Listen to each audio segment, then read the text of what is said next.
Party నుంచి కూడా ఒక్కరు కూడా మాట్లాడుతులేరు. ఆమె బీఆర్ఎస్ పార్టీలో ఉంది కదా. అంటే ఆమె పెట్టుకుంటే పార్టీ కట్టుకుంటుంది కదా. లిక్కర్ స్కామ్ ఉంది, లిక్కర్ స్కామ్ మొత్తం పార్టీ కట్టుకుంటుంది. అందుకని జాగ్రత్త నోరు ముగిస్తారు, మీరు మాట్లాడొద్దు, మేము చూసుకుంటామని చెప్తారు. అందుకని లిక్కర్ స్కామ్ ఉన్నది కాబట్టి మాట్లాడతలేరు. జాగ్రత్తగా ఉన్నది. దానికి ఎవరో ప్రశాంత్ కిషోర్ లాంటి కిరాయి పోటీ కానీ సలహాలు ఇస్తారు, ఇట్లా మాట్లాడదు, ఇట్లా మాట్లాడదు, ఇట్లా మాట్లాడుతుంది. అందుకని జాగ్రత్తగా సెన్సార్షిప్ పెట్టుకుంటారు. కానీ మనసులో ఉన్నది అది బయటకు వస్తుంది ఎప్పుడో ఒకసారి. ఏదేమైనా మొత్తం తెలంగాణ సమాజం అంతా ఖండిస్తున్నది, బీసీలంతా ఖండిస్తున్నారు. నువ్వు పరువు నీకు అర్హత లేదు అని రేపు మీటింగ్లు పెడతారు. ఇప్పుడు ప్రెస్ క్లబ్లో పెట్టి రేపు మీటింగ్లు అవుతుంది. నీకు అర్హత లేదని చెప్తుంది, బీసీల గురించి అర్హత లేదని.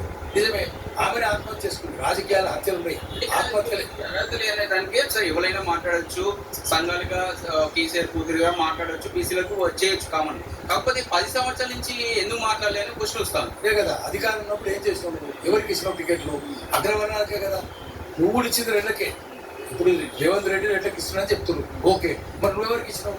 రెడ్లకి. ఎందుకంటే పైసలు ఉన్నాయి, పైసలు తీసుకొని ఇచ్చారు. అందరు దొంగలకే ఇచ్చారు. నీ కులం తక్కువ, సంఖ్య తక్కువ, 0.4% కాబట్టి నువ్వు కులానికి ఇచ్చుకోలేదు. కానీ బయట అందరికీ అగ్రవర్ణాలకు ఇచ్చిన కదా. నీవు అధికారం ఉన్నప్పుడే అసెంబ్లీ 42 మంది రెడ్లున్నారు.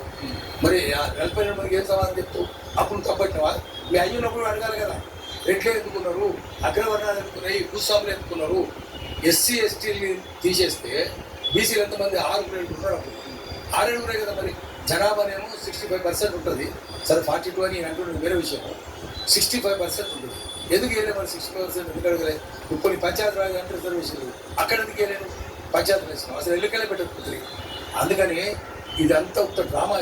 ఈ డ్రామా అందరూ చూస్తున్నారు, నవ్వుకుంటున్నారు. దానివల్ల ఇంకా పరువు పోతున్నది. దీనివల్ల తీర్మానం ప్రతిష్ట పెరిగింది, బీఆర్ఎస్ ప్రతిష్ట తగ్గింది. బీఆర్ఎస్ ప్రతిష్ట అది పనికిరాని పార్టీ అన్నట్టుగా తయారైంది.